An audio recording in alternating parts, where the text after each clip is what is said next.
Hi, Hello, Jack. hello, everybody. My name is Jack Sessions, and it's super awesome to meet with the two of you. Do you mind telling me a little bit about yourself?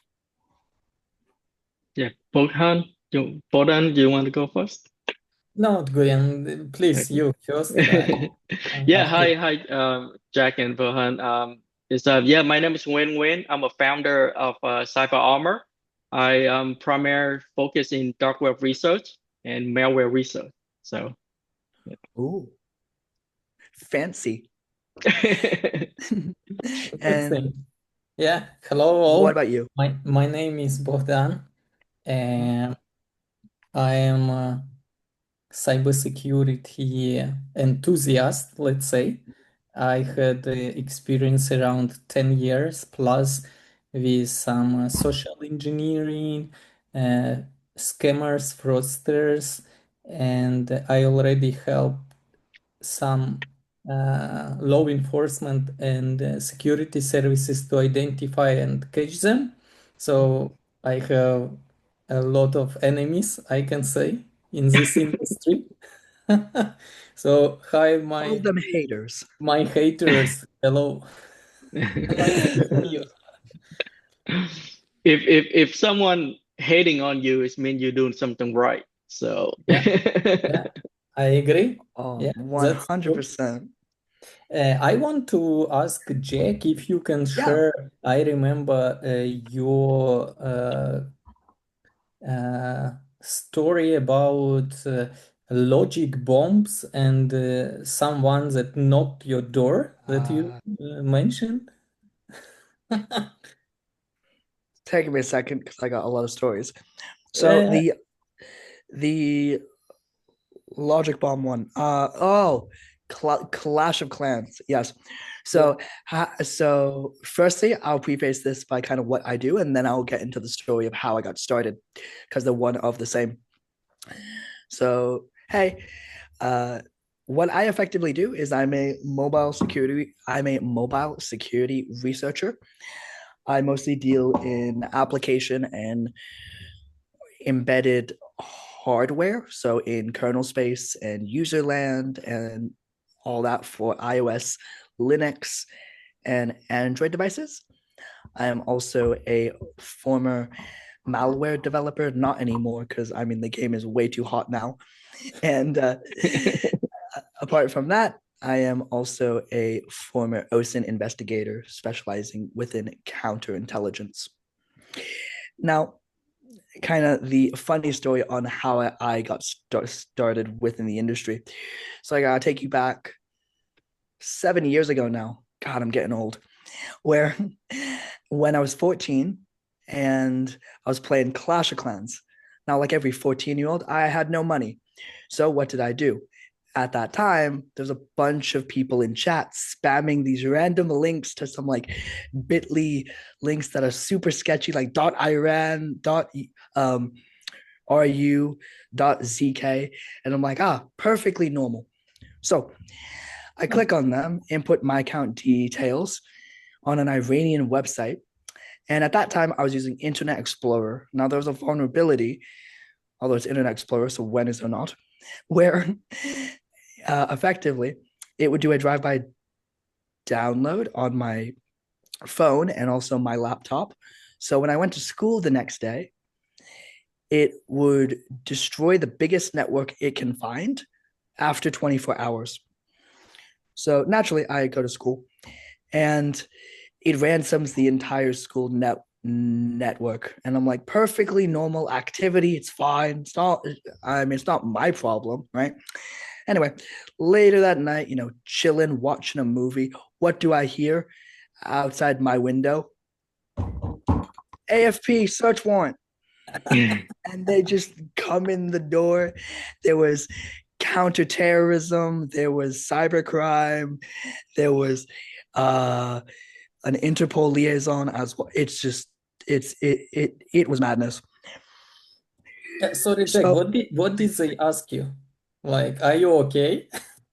oh yeah, yeah. So they come in, these three detectives sit me down and they're like, Jack, we have some reports. The school network came from malware based in Iran. They're known to be a terrorist network.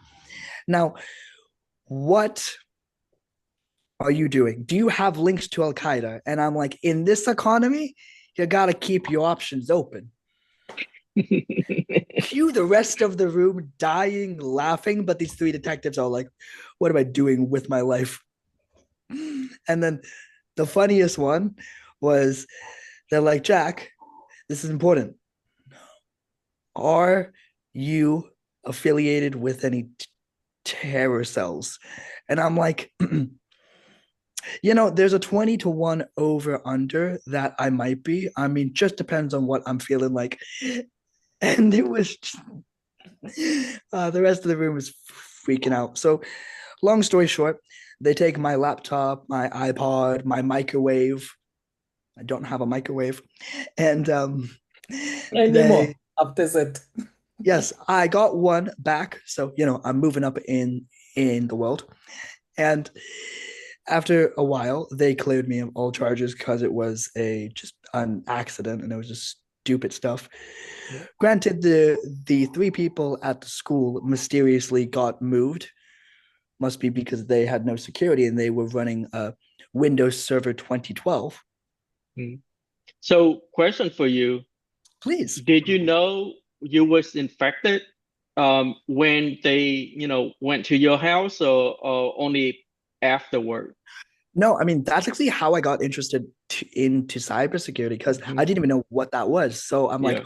what is a logic bomb? What is malware? What is X, Y, Mhm. and Z? And that kind of slowly led me down the path. Yeah. Yeah. And That's yeah, interesting. Yeah, there's actually a lot of story like that, right? Well, from the it's interest, the risk of, you know, um infecting and basically moving to a different location where you infecting other people. But back in the day when there's a lot of case where like people connecting to a Wi-Fi, right, of another house, mm, and they do malicious activities doing those. A lot of it regarding to CP, child mm, pornography, yep, and people get arrested, right? And yeah, they didn't even know like what going on, or didn't even yeah, know that they are um, doing all this until people performing forensic and say, "Hey, there's malware on here," and yeah. but that's kind of scary. That's kind of funny, though. I want to share with you my experience uh, when I was a student, like maybe at 15, 16 years with my Mhm. first personal computer. I got some interesting website, uh, kind of, forums, dark web, darknet, where I downloaded a lot of different viruses. I Mhm, opened them just to see a open source code, modify them. I studied some databases, some old school programming languages like Pascal, assembler. Especially, I liked assembler because I Mm, developed some a low waste, like in kilobytes application, kind of mm, viruses, kind of brute forces that they generate password yep, and compare with logins and password on emails and generated another TXT file with correct data. Also, I communicated with some cyber criminals. They offered me a job, but I didn't accept because it was just for fun. Everything I did, it was just for fun. For mm, example, I downloaded and installed my first Linux by myself, and later I used that live Linux from USB, first from CD, then from USB, etc. I compared with Windows, other things, and what I understood, like it's super easy that time to be a cyber criminal, not a script kiddie, but a real cyber criminal. If you know how to download, how to modify, how to Yeah. use all those tools with you for free, because now they monetized. Uh, Yeah. Yep.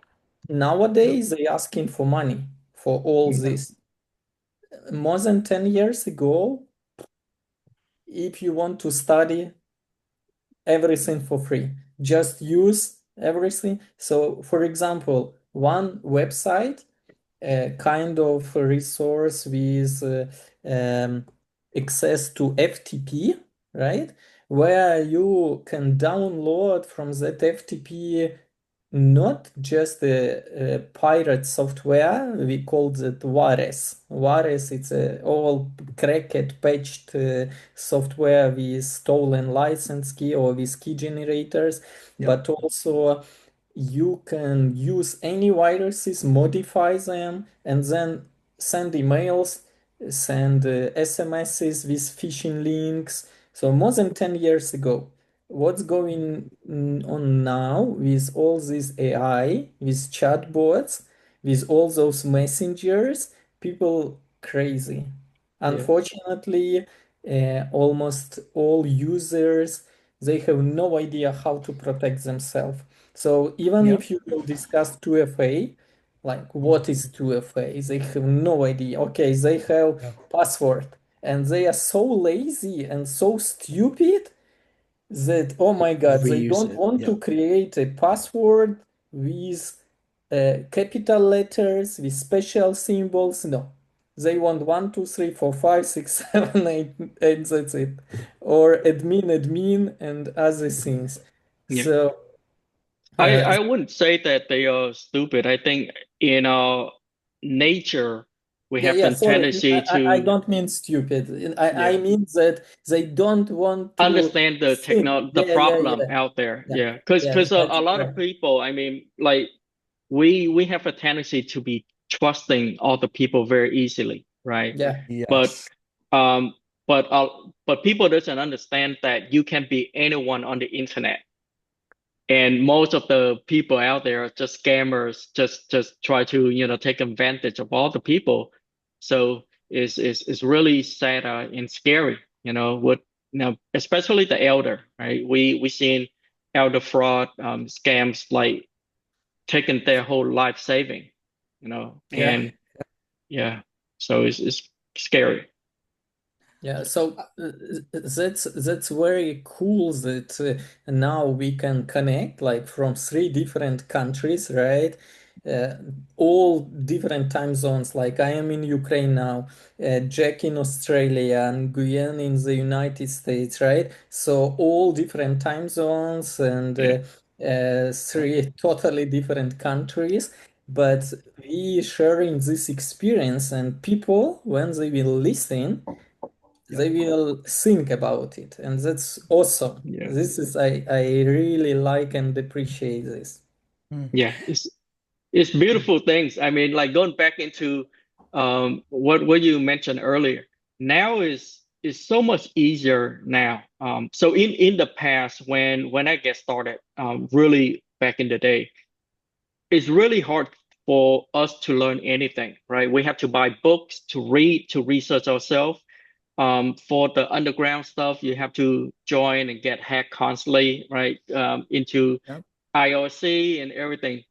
Now we have Uh, expert like Jack creating no, YouTube, right? All you need to do is I'm like not expert, searching but on thank you. anything, right? If Junior, you want to let's learn say anything, junior. it's there. And Yeah. especially now with AI, you don't even need to research anymore. You just like, hey, ChatGPT, how do I do Uh, this? How do I do that? yeah. And provide you the whole process for you. It's insane. Yep. I Yeah, mean, yeah, absolutely. actually, mm, that just to piggyback on that topic about the AI, that's actually an interesting video idea that I'm doing in the next couple of days. Where I'm doing adversarial AI Mhm. against another AI. So you have to write poisoning techniques for the AI model that works, but the AI doesn't know about it. So it's kind of like Schrodinger's cat. Like, is the AI poisoned or is it not? And it has to work it out from itself, and 90% of the time, it just doesn't do that. And the biggest issue I feel within, as you mentioned, us trusting so blindly is we trust the source of information as fact more than we trust the content. And I Yeah, think it should be the reverse. You should be skeptical of the source and then do an understanding of the content and how it impacts, right? We got to go back to grade school, right? yeah. If three sources are right, as long as it's not like Wikipedia or something, that is Yeah, a dumpster fire now. yeah. If you go on Twitter, right, or X, I'm sorry, X, Yep. um, every post that people make, the the first thing, the first response to it is grok, right? Yeah. Verify this. Like we are getting, in a way, dumber and dumber. Like you say, Jack, it's like no verification, no like basically I we rely on AI too much or so much and they forget the hallucination. The problem of AI is like the best option they can find, right? It's the response. And it's so yeah. this is a very interesting thing because I spoke with a good friend of mine.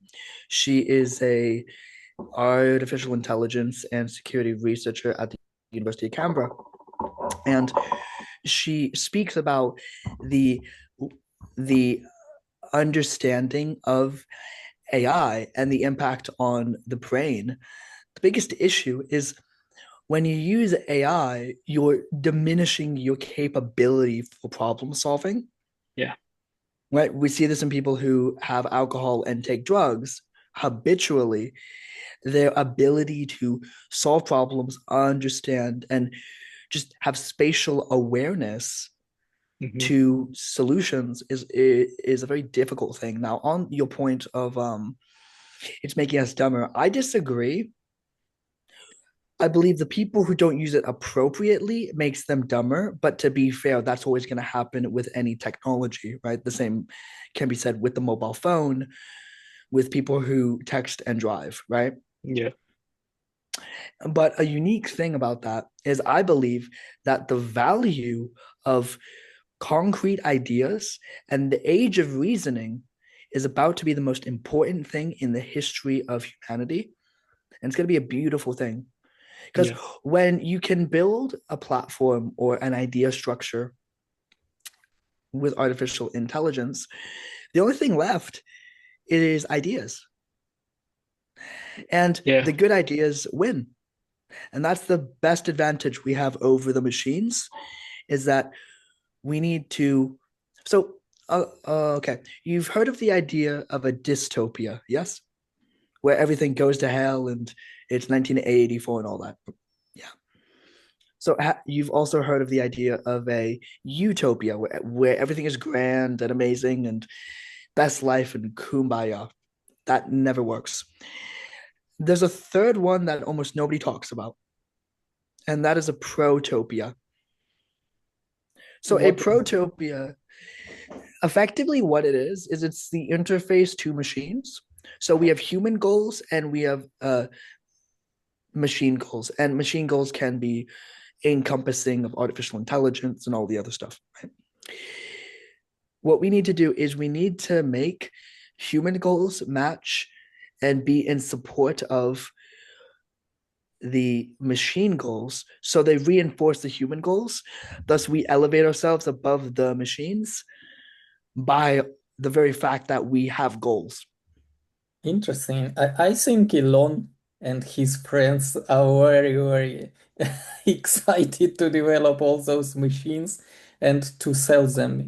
You see how easy nowadays to buy a robot? Home robot. It Yeah. Yeah, will help you with all your housework, like wash your yeah, dishes, clean up everything, yeah, even prepare food.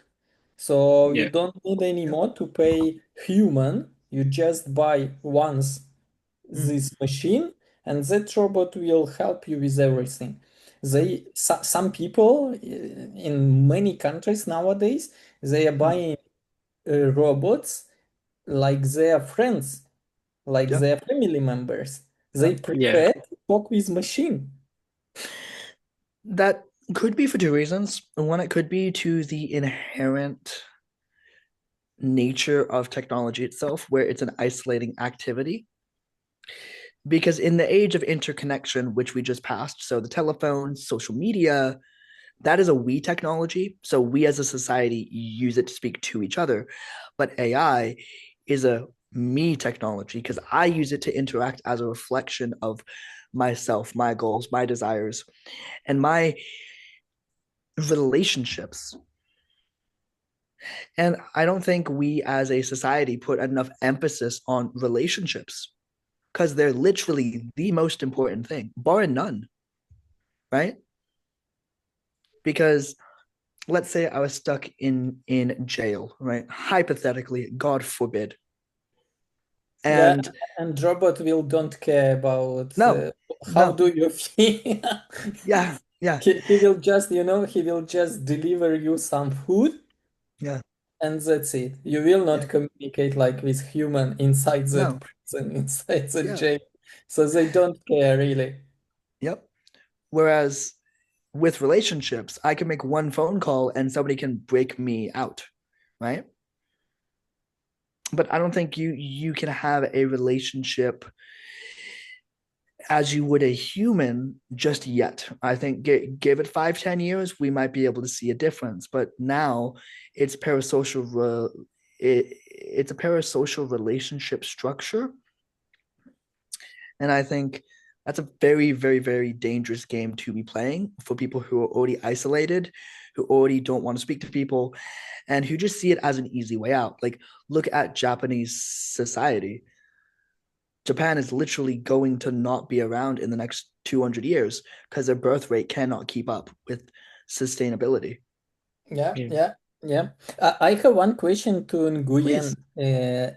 What do you think about especially students and Mm, young people that nowadays they are trying not for fun, but they are trying all those scam fraud things with emails, sending like 100,000 millions emails daily and SMSs also. And they do all those, scams, fraud calls everywhere, asking to download scam applications, and then to rob people. What do you think governments and some NGOs must say them to avoid all those cyber criminal groups Hmm. and to to work to become non-ordinary but good people, to build good families, mm, good society, because it's addiction when they Hmm. tried once and they have feelings of free money, fast money, like wow, I am super rich, I did it and I bought a car, new car, I bought house, I bought apartment, or I just I booked the most expensive hotel in Indonesia, and we spent the vacation with my friends, with my girlfriend, or even anyone else, because they don't have this feeling how to earn money, Hmm. how to be someone, like a mm. doctor, teacher, any kind of manager. So, what you will say to those young people and students?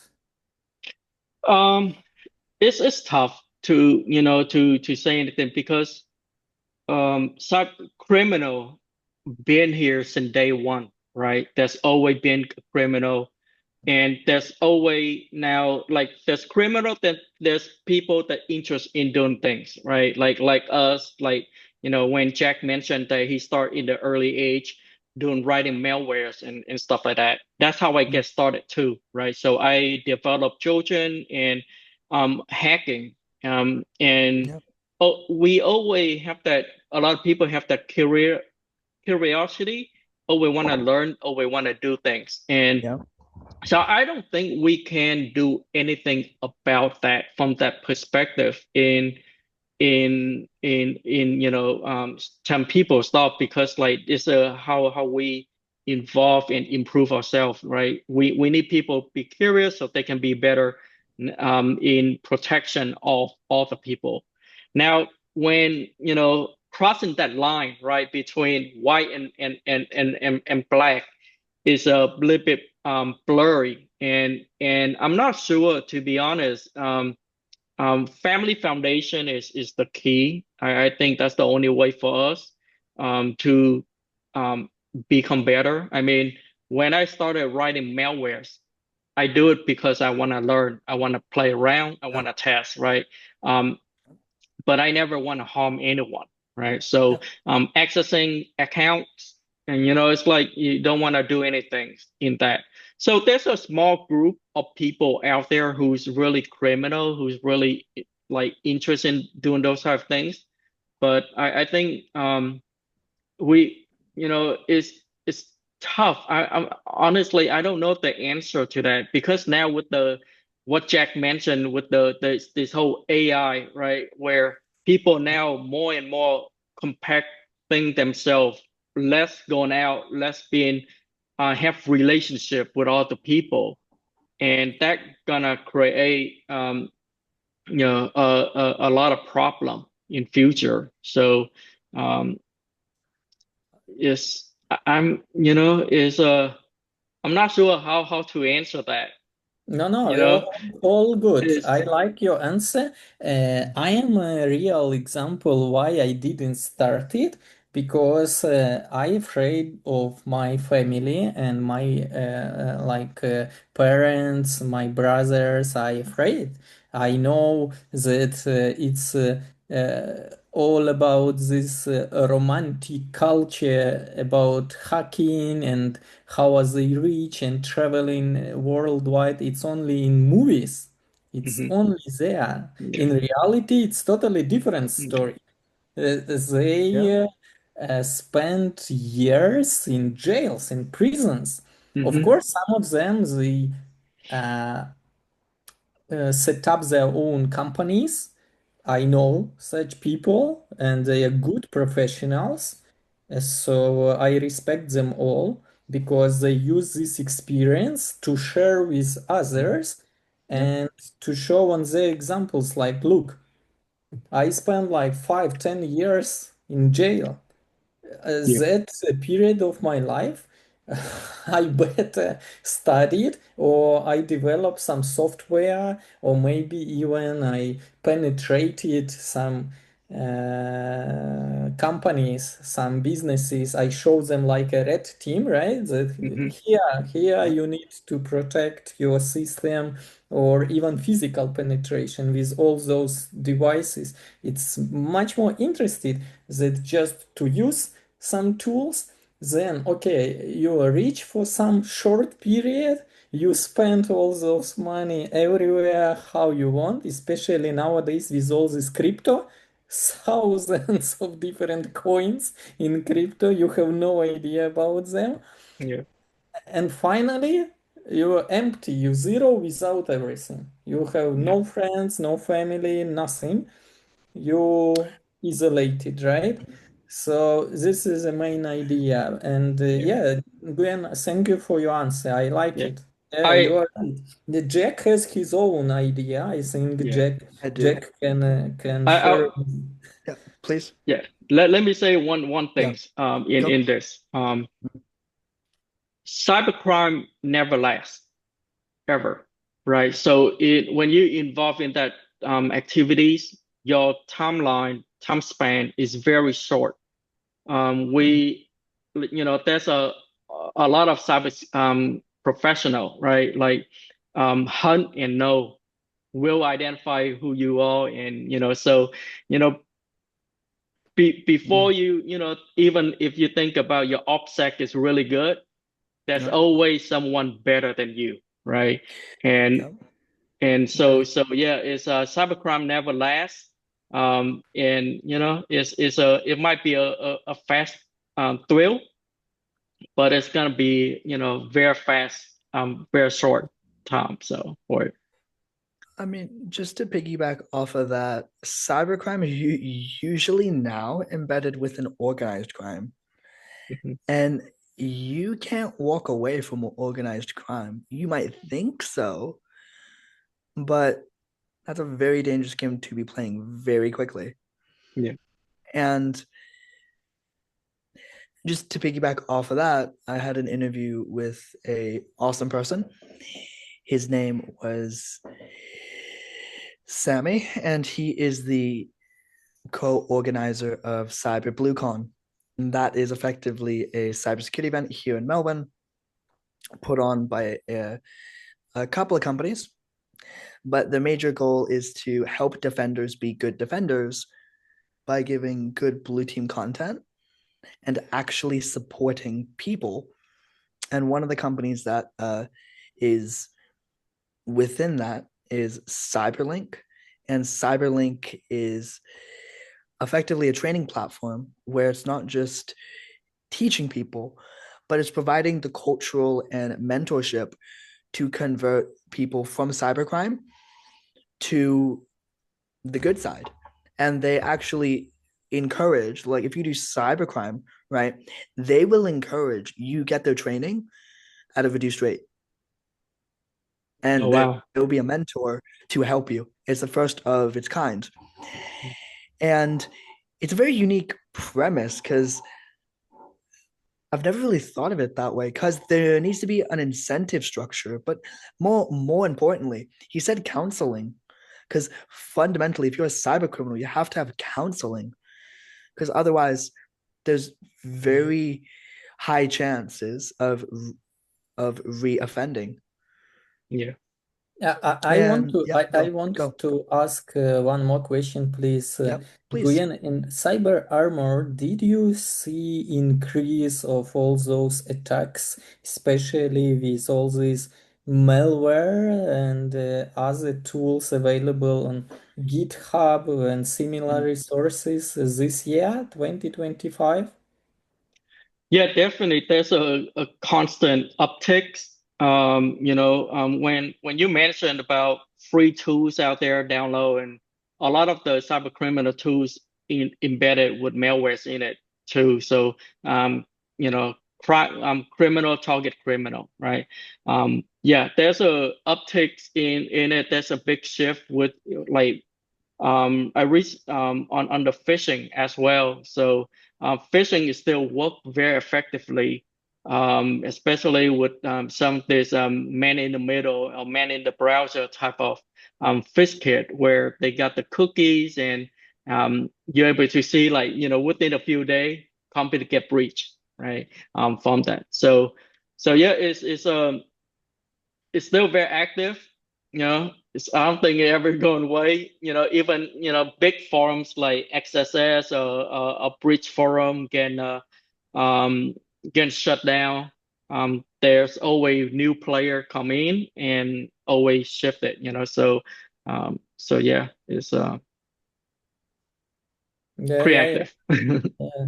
It's good to know. Thank you for this answer. By the way, about XS, I saw that they arrested recently here in Ukraine administrator, but suddenly after that, immediately someone appears and write a message in Russian language like, "No worries, guys, Yeah, we continue." So, yeah, whom did you arrest? That's not.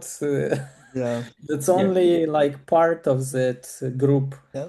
Yeah, and it's like I'm always curious, like Mm. with the bridge form as well. If you have a exploit, in the infrastructures, be Yeah, patient a little bit. Don't get a little bit too excited because for the XSS, it's only for the one front end, which is xss.is, right? So they have the AS and the Tor forum is still very active as well. So I'm not sure they a little bit too early in Mm. reacting on this. Should have, I don't know, is um be a little bit more passive. So Yeah. Yeah. Uh, I mean, just to kind of speak on that point, when it comes to a lot of those operations, it's very sensitive once you know you have an exploit, mhm. because either you have to use it or it gets Yeah, patched. yeah, And once it gets patched, it's like, damn it, well, we should have done this. And in the game of intelligence, wins are very, very, very hard to come by. So would waiting be good? But it kind of goes in the same fallacy of stocks. mhm. I would have made another 500% if I would have held. But you could also lost everything. You know what I mean? Yeah, yeah. And I think when it comes to critical and criminal infrastructure, one of the worst things you can do is not use your exploit and not share it, not do whatever, because it's very time sensitive. Yeah. And in hindsight, you know, every decision is better in hindsight. Mm, But what I think is critically important is they now have the IP addresses and the records from, let's say, VPN companies, because a lot of them are forced to list what IP block ranges they have, at least in Europe, and I'm pretty sure the USA as well. yeah, With I believe it's not the FAA, it's the Federal Communication Authority. And effectively now law enforcement like Europol and what I think it's like a coalition of like 12 other uh, national police and security services as well are Yeah. now going to go to all of the VPN providers and be like, yo, give us all the logs, all the timestamps, or hell, they can even just go to the ISPs and yeah. start correlating that data.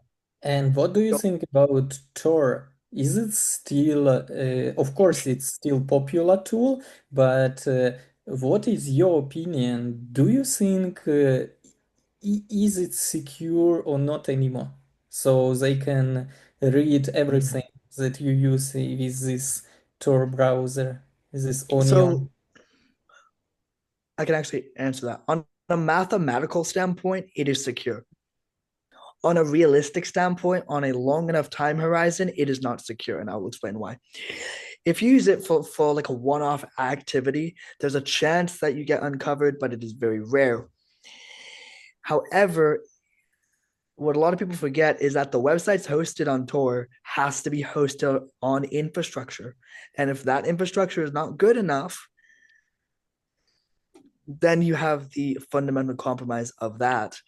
And the other issue is a lot of countries now, if you're on Tor, if you have a product, if you have something that you do online and it's used in crime, terrorism, uh, sexual based crimes as well, governments don't play, and they will literally count you as a co-conspirator for not giving up the keys, the passwords, whatever. Like here in Australia, there was a case, I believe, a couple of years ago, where this dude was doing a cybercrime forum, and he literally refused to give up his password. He got sentenced to 3 years in prison, Yeah, and that's going to continue to happen because it's a new charge every time that they ask,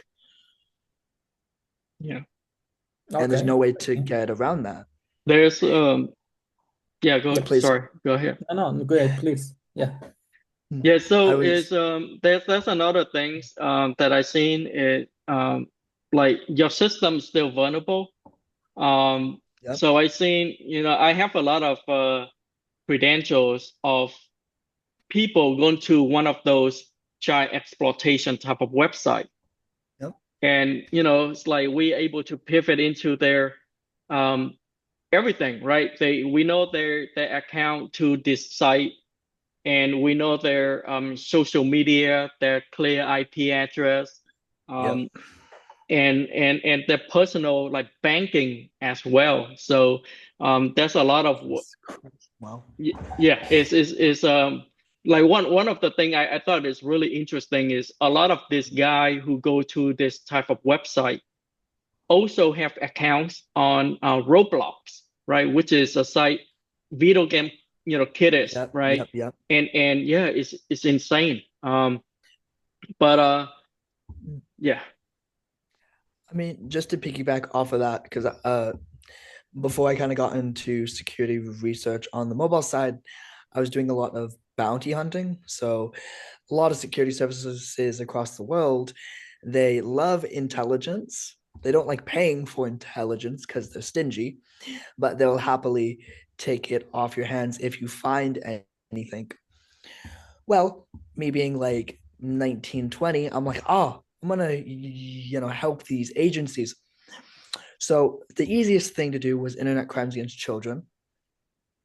Because you think they would be so like covert, like on the download? Nah, they would be posting on like every application, like, yo, what's up? Like, send me feet pics or something. Like, I want to meet you. And it's like, dude, Yeah. what is your OPSEC? Like, it's in the negatives. And like the worst thing was besides the ICAC investigations, some of the other ones was counterterrorism stuff with Europol and all that. So a very unique thing was there was this case where I'm not sure if you're familiar with Algeria, but it's a common hotbed for extremists to go then into Morocco and into Spain and cause a lot of attacks. Mm. So it's usually embedded within their cyber crime division because they got to make money. So ransomware, extortion, sextortion, the fun things. And what happened was these people would go on Telegram, go on Snapchat, go on all the social medias and post extremist content, but funneling them down to a Telegram channel and then funneling the people who are saying, hey, this is awesome, like give me a shot, let's chat. They would funnel them down into a Tor link. Well, there was a login link to that Tor network, and guess what the login was? Like admin, login and No, password same. no. 1, 2, 3, 4. Yep. Admin 1, 2, 3, 4. No, 1, 2, 3, 4, 5. Yes. I almost guessed it without Yep. any brute force. I don't need it. And literally I was stunned for a good like 20 minutes. I'm like, Scrape. it, Where's my scraper? like I mean like these are who we're up against. Hmm. Like they're not exactly criminal masterminds. Yeah. So suffice it to say, I had all the logs, had everything, Yeah. and there's this 13-year-old kid, right? And they were grooming this kid because another issue with AI and social isolation, it's very, very easy to implant seeds of radicalization, extremely easy, and hatred. Just have to push the right buttons. And this kid was literally about to buy a knife and walk into a police station and attack the officers off duty because it's a shift change. Wow. And suffice it to say, he was arrested extremely quickly. Hmm. And it's it's definitely a warning because a lot of people think, oh, attacks, cybercrime, that's, in poor countries. I don't need to bother about that. And it's like, you most absolutely do. In fact, the fact that you aren't even thinking of it makes it so much worse. And Yeah. that's why I think developing culture and ideological training is so fundamental to a shift in culture on security. Because if Yeah. you can't have that, then we're just playing whack-a-mole Yeah. with vulnerabilities, with CVEs, with patch mitigation. And honestly, we need to go on the offensive. That's what I believe, right? Okay. I Oh, yeah, Sorry, sorry. go. Yeah, go. I love that because that's what I believe in too. So one of the um one of the things that I mentioned people is what is cyber armor, right? Is Yep. proactive protection, right? It's a active protection, Like right? that. That's um Mm. like we always been like you say the whack-a-mole waiting for incident occur before you respond to it. That Mm. doesn't make a lot of sense, right? No. There's a lot of data out there for you to use to be able to protect before it even happen, right? So while because criminal they do the same process, right? They do the same things, identify account credentials out there, data leak out there, then they do the brute force attacks, for example, one of the process performing brute force. The simple way is get what? Get those data, verify, and Yeah. and Yep. mitigate, right? Instead of waiting for them to attack you, just go Yep. and do it beforehand. And yeah, Yep. I love that. Um, So, Guys, I yeah, want go. to ask you, can you show again, Jack, can you show your device? Yeah, And Nguyen, you too, because I don't have nothing to show you right now, but I'm very that's all interested good. in you. Can you show something, what you Yeah, have with you? 100%. Just 1 second. Just on that point.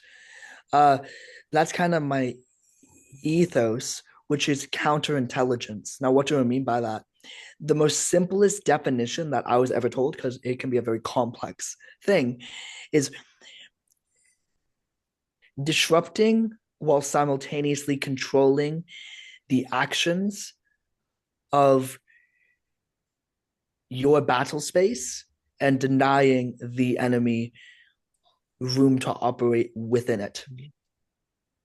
I yeah, believe that is the most important thing that every single person needs to understand when they come yeah, into cybersecurity, because it's not just the adversarial mindset, it's the counterintelligence mindset. Because if you can hit them before they hit you by poisoning that information, you don't yeah, have to worry about it. yeah, You know what I mean? yeah. It's a very Is important thing. Yeah, is one of the things is know yourself, right? So Mm, all this all these companies, like one of the company I used to work for, we have a lot of money. mm, So we buy security products one after another, right? Stack after stack and stacks. It doesn't solve the problem. Why? no. Because it's like if your environment is all exposed, it doesn't matter what you put on there, people can walk through the door, right? Yeah. Or So um so yeah, is a lot of this is like you Mm, have to know what is your entry point yep. and so you can just focus in that. Who care about the other window that's already shut down, right? Shut already is where people can walk in is what you need to look at. So 100%, you are right. And that's why social engineering is the best tool, free tools that they all use. yeah, Like you have the most expensive software for cybersecurity, for information security, Mm, and someone will penetrate your infrastructure, your organization, your business, because you have someone inside not prepared enough, without any knowledge for this security. yeah, And yeah, I yeah, absolutely agree with you. yeah. So um 20 years ago, I worked for this company, it's called Mart Monitor. We do the anti-phishing, right? So we shut down thousand and thousand of phishing uh, daily, right? Detecting and shut down for banks and enterprise. mm. 20 years later, phishing still very active. Yeah. We can, I see them every day. They are yeah, tracking to they are trying to mask all those phishing links in SMS, yeah, smishing, every country. There is zero country in the world that they don't send they send like marketing, like casino, like some Mhm. promo codes, everything. So they send Yeah. this phishing. Somebody click. Yeah. Oh, trust me, I seen credentials, right? So Yep. 100,000 of credentials that sending to this criminal. And one of the one that I really thought is scary is this tycoon Fizkit is a man in the browser and you see cookies, right? So you've seen all these Mhm. companies can compromise on the Microsoft platform, but you've seen the cookies that they obtain. So, all you need They to can do is just just log in. Yeah. log in. Don't need to Yep. log in, right? Just Yep. No import. 2FA, no pass. Nope. Just log in. So you just use it and you are inside bank account, right? Yeah. And then Uh, you do Not transaction. not for this one, it's not no, bank account, it's a no. Microsoft platform, so Yep. Azure, right? So Yep. a Azure. lot of Okay. yeah, Yeah. so a lot of these cyber criminals they target business. Mhm. So the employees log into their platform and now they have access to the Office .NET or the Yep. Azure if they have a high Yep. privilege. The SharePoint as well. Yeah, God forbid everything. that's still a thing on-prem. I mean, especially with the CVE going around now with on-prem SharePoint, like unpopular opinion. If you're still running on-prem SharePoint, you kind of deserve to get hacked at this point. Like, I mean, at that point, your security team is the issue, and Yeah. they should be replaced. I mean, it's kind of like it's like there was a company a couple of weeks ago where this vulnerability I found, and I reached out to them, and they're like, "We don't have to worry about it because we're not gonna get hacked." I'm like, You No, oh know, no, Christ, no, of yeah. course, no. They Sa- know about it before you contacted them, Jack. yeah, it's just, and the worst part was it was open to the public with no EDR or no like forensic toolkit on yeah. any of the servers to Yeah. detect it. Most of this company doesn't have it, right? So, And yeah, I have the same experience because we contact a lot of companies where their employee can breach malwares or phishing. And one of the guy that we have is he's a cybersecurity expert in these companies, and we have his password as well. And That's and funny. um and we told him, and he's like, we don't have a problem, uh, right? It's not an issue, and they just hang up on us, and it's like, where do we go from here, right? If your expert don't take things seriously, who simple. else gonna take? Uh, just do what normal people do. Join the red team, do adversarial emulation, get the data, make a report on the data, and then do what normal people do. Sell it on the dark web. You know, we because that would be what real attackers do. yeah, we So, already have all that. sorry to interrupt you. What's up? I want to remind you. Can you show Yes. again what you have, Jack? What Yeah, what is that? Like a Yes. Clipper Zero or what is it? Yeah. Wi-Fi So pineapple? effectively, what this is a one sec. This is an ESP32 Marauder. So it's got an ESP. It's got uh, a GPS module on the bottom as well. And what's really cool is if I go to Wi-Fi, there's stuff like sniffers, there's war driving, there's Wi-Fi attacks as well as Bluetooth. And the coolest thing is that if I go to general on Wi-Fi, I can set access points, do different attack vectors, create phishing pages, and I can also do deauth attacks as well as war driving. And one second here. And where did you get it? Is it a gift from someone you hacked? No, So I'm joking. It was actually from a blog post, and I got the materials off of AliExpress, and I put them together. It's like maybe $100. So you want to say that anyone nowadays can order all those ingredients and to Yeah, cook it home based? yeah. Like I mean, if you can write Windows malware in like an hour, that works. I mean, I'm pretty sure right now you can Google anything, and Yeah. it's And quite Nguyen, you easy Not to also not go and have do that. something. not Google You anymore. showed too. ChatGPT. Well, it hallucinates, so it'll probably send you to some like spyware site. Look, this is a Flipper Zero. I saw. Yeah. Yeah. Yeah, Yeah, I don't even use it anymore. I don't know.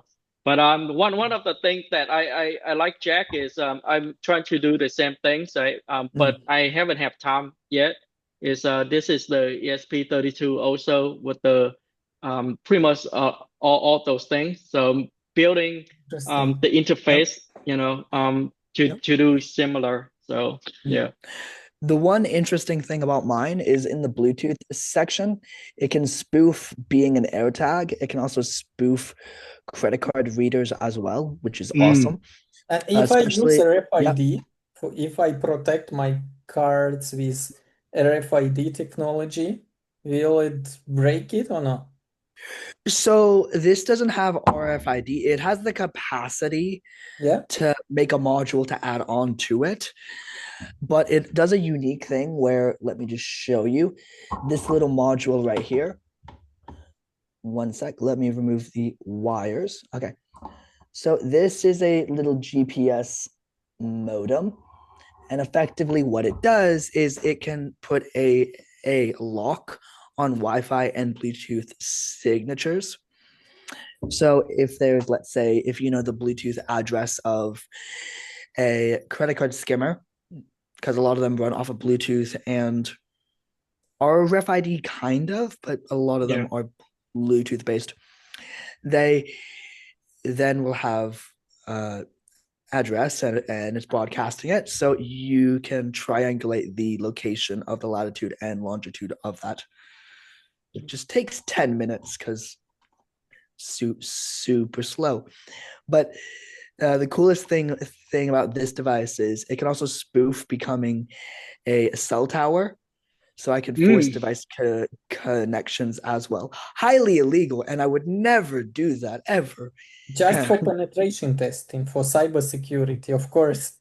Nope, nope, because it forces every single Yeah, device this is a within, out I believe, control 50 type feet. of attack. So Yeah, Can you that open a car with this, like a car key? Oh no. it.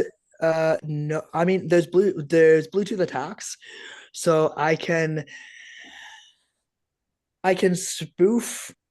So if I do have the module for radio frequencies, yes, I can. But that's another like $600. So at that point, I'd rather get like the So Hack you can RF or something upgrade like it, that. right? Yeah, yeah. yeah. So so I'll leave a link when I do post this on YouTube to So how to build this. But interesting. another awesome thing is night vision. Bit And random. really, and what Yeah. you can do with this device? Yeah. So it's an infrared based night vision scope. And the coolest thing is that let's just look. Okay, so yeah. Okay, so you guys might be able to. I'm sorry for the camera stuff, but you might be able to Where see. did you get it? I made it. No way. How? Yeah.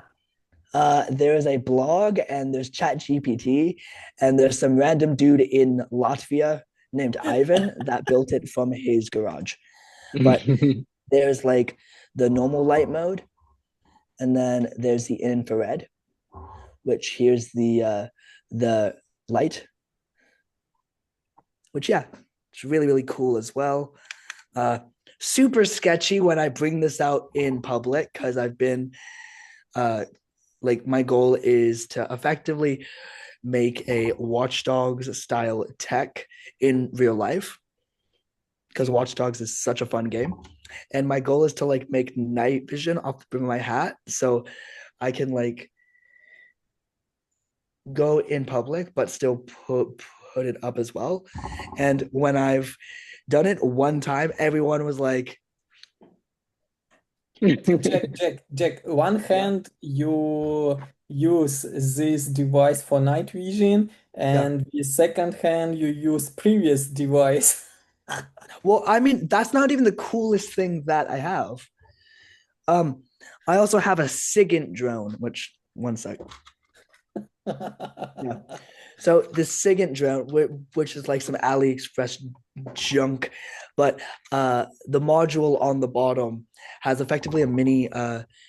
It has a Pine 64 board, and my sensors are over there in the other room. But the coolest thing is this can blind people, and and if I use infrared, I can then go up to cameras and I can destroy their sensors. Hmm. Ethically, of course. Yes. But Jack, I am thinking, you know what, now you're preparing yourself to for physical penetration for banks. yeah, I mean, it's not bad. But again, I'm mostly on the mobile security side. So this is one of my phones. This is a Google Pixel 6a that's running a custom port of Graphene OS. Graphene OS, really? You So know that you know that it's in Spain, international police arrested everyone with this yep, device, with yep. Graphene OS inside. But it doesn't have normal Graphene OS. I just use that as a foundational template. It has my custom OS build called Bricker. Now Bricker has anti-forensic modules built in. Like Ah, I like didn't know one of that. these is USB-C uh effectively it's speed analysis with a dead man switch.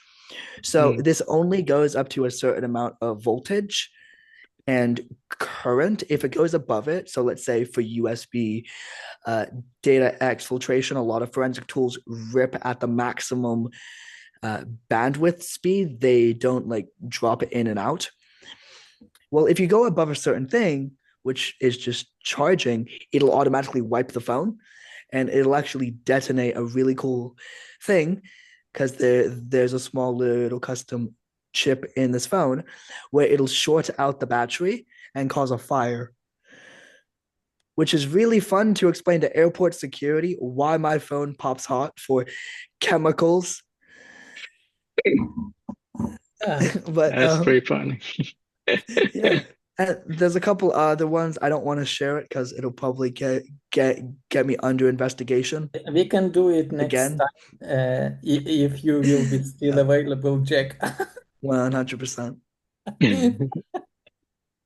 That's pretty Or you cool. can travel before next our meeting.